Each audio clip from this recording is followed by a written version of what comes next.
fit in the back. I'm gonna talk now. I might put the audio. Let's go to the other side.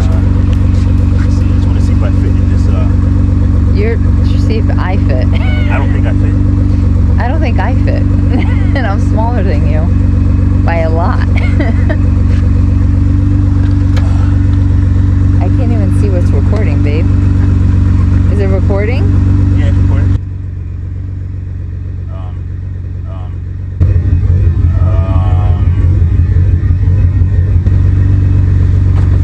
Do you want me to sit in there? Look at my head.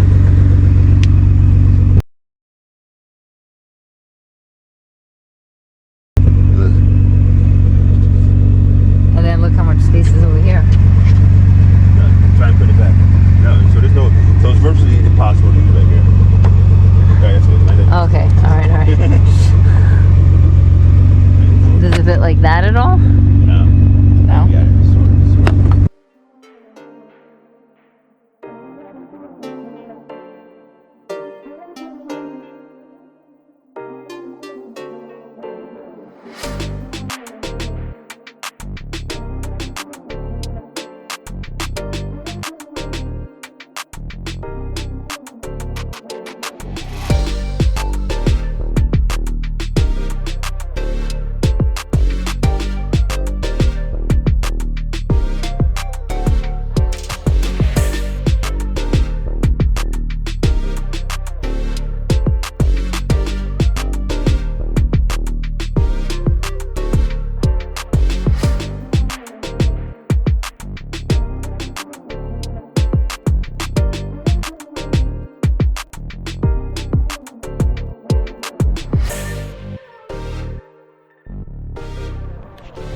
Okay, YouTube. It's time now for Wifey to take this for a ride and see what her thoughts are to this. And we're gonna come to the M4. So I am passenger and Wifey is the driver. All right, babe. All right. Let's go. It's your driver's test. What do you think about startup? It's okay. Wasn't anything compared to turning heads. Compared to the M4. I think our exhaust is a lot better. How about that button? That little piece of that button. I don't like it. It's kind of forward, right? Yeah. I also like inserting keys into the ignition. That's old school. She wants to insert a key into the ignition. I'm old school. Perhaps we need to get her a car where she can insert a key into the ignition. Yeah. I don't think I want to put a key in the ignition. In fact, I know I don't want to put a key in the ignition. I want to walk up to a car. I want the car to open. I want to get in that car. I want to push a button. I want the button to be red. And when I push that button, I want the car to sound as if it can take me to the moon. That's what I want. But this is her review, so we're going to have to agree to disagree on that. And now that the car was warmed up, she's more familiar with the paddles and everything, the highways, and give this car some pulls so we can get an appreciation of how this car really feels. Driving the car in automatic, let's just face it, it's no fun. Not to mention this dual clutch transmission is just so flawless. A little clanky, but hey listen, it shifts so clean, you really don't get a good experience driving it. So we tried to stay out of automatic and we went over there to use those paddles. Like I said, we didn't want to shift down in the first gear because that's just not good for the car. So we were up there in 6th, 5th gear, shifting down 1, 2, even 3 gears, punching it and really getting a good feeling of how this car pulled through the band. It's amazing to think in 2009 that this car was on the market and capable of doing these things. Now in 2025, it can still do those things, but so can a lot of other cars for the same or even possibly a couple less dollars. And I say that because the used market for the Nissan GT-R, it's skyrocketed. You can get a used GT-R 7, 8 years old. I mean, seriously, for the same price, you can probably get a 1 or 2 year old M Series BMW, M3 or M4. You start getting to the M8 range, obviously you're going to pay a lot more money. But the performance that you can get from the M2, M3, M4, come on, it's definitely comparable to the GT-R. And I said I beat it up over and over and over again. The amenities are just not there. But one thing you cannot take away from the Nissan GT-R are the lines. You cannot take away the power. You cannot take away what this car has done to community and what type of staple car this is. Everywhere we drove, people were giving us thumbs up. They wanted to take a picture. They pulled next to the car. Even at sometimes telling us, hey, rev it up. They wanted to see this car pull. So we definitely enjoyed driving this car around, and it had a lot to offer once you got used to using those paddles.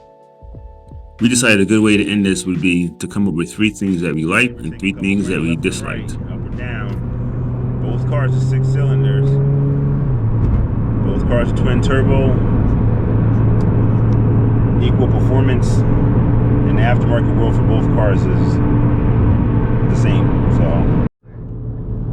all right, we're having a discussion that some of you guys might not be happy with, but it is what it is, right? So I'm not as unhappy with the car as she is. But I love the GT-R. I have always thought that it was like the most sexy looking car ever. it is. That Listen, was just disheartening. we are comparing this car to CO6s, to M4s, high performance cars. So we're not comparing this car to your ordinary car. Oh, absolutely. Your ordinary car, this car blows it out of the water. Yes, So hands down. we're not talking bad about it. It's still a beautiful car. We're just saying that. Well, she's just saying that she's If I have $100,000, really I not buy this car. as impressed. Hey, once you got used to it, we had random moments just like this. Shit.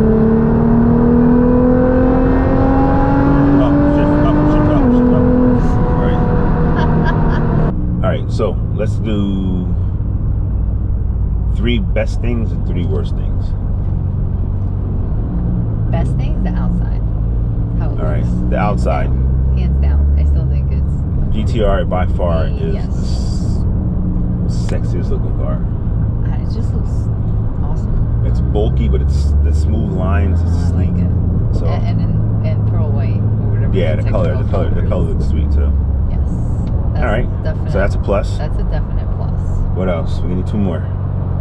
2 more pluses. Come on, let's go. It's a GT-R. There's like 20 things you can say about the car. I like the emblem. The emblem. How they put the GT-R. The emblem is kind of cool. We'll do that as a 0.5. Okay. So you still need 1.5 things to go. The seat knob. Oh, yes. Hands Right? down. Agreed. Is that a full point or a half point? That's a half point. That's a half point. So we're All right. so we're at So 2 we're now. And then the third thing has to be power. It does have power. It has power. So you can't compare it to the M4, but you compare it to Like it has power. yeah, it has power. All right, so our top 3 things are The exterior. exterior, the way it Design. looks, the design of the car is beautiful. Even the inside, it's not ugly. It's just that there's no seats in the back. Oh, that's another big thing. In M4, you can fit people in the back seat Yeah. while you're driving. Yep. Again. True statement. Yep. I mean, not like someone like you, but yeah. Yeah, that's another big thing. Someone like So- me. So we got the exterior styling of the car. Yep. Then we got a 0.5 for the emblem and a 0.5 for the knob that controls the seats. And then we have the power. Okay, so we're gonna give it those 3 things. And then 3 things that we don't like about it. So I'm gonna say, I feel like the car doesn't feel as fun to drive as the M4. That's the one thing. Mm-hmm. Okay. Or even the C8. The second thing is, Oh, I know something. it's a that's good. ton of turbo lag. When you hit the gas, it does not just accelerate right away. And in the C8, there's no turbo. There's no lag. That's why it feels like that when you compare it. So that's my bad for not even thinking of saying that before. What's the third thing? Oh no, I was gonna say something good is the blind spots. Like you could see out this car. We already got 3. I know, but we have like that. I'm just saying. Okay. We got to back up and rewind. So, the top 3 things, right? Are the exterior styling. Mm-hmm. And then we're going to do 0.3 for the emblem, 0.3 for the knob that controls the seat, and 0.3 for the blind spots. And then the third best thing is the power. There you go. So far, we're at 2 things that are negative, and one is does not feel as fun to drive as an M4. Right. It doesn't. It seems like there's a lot of turbo lag. right? Right. So you stop in the gas and the car doesn't go anywhere, and then it picks up. The Technology. the technology. Those are the three things, Big thing. right? It's cool.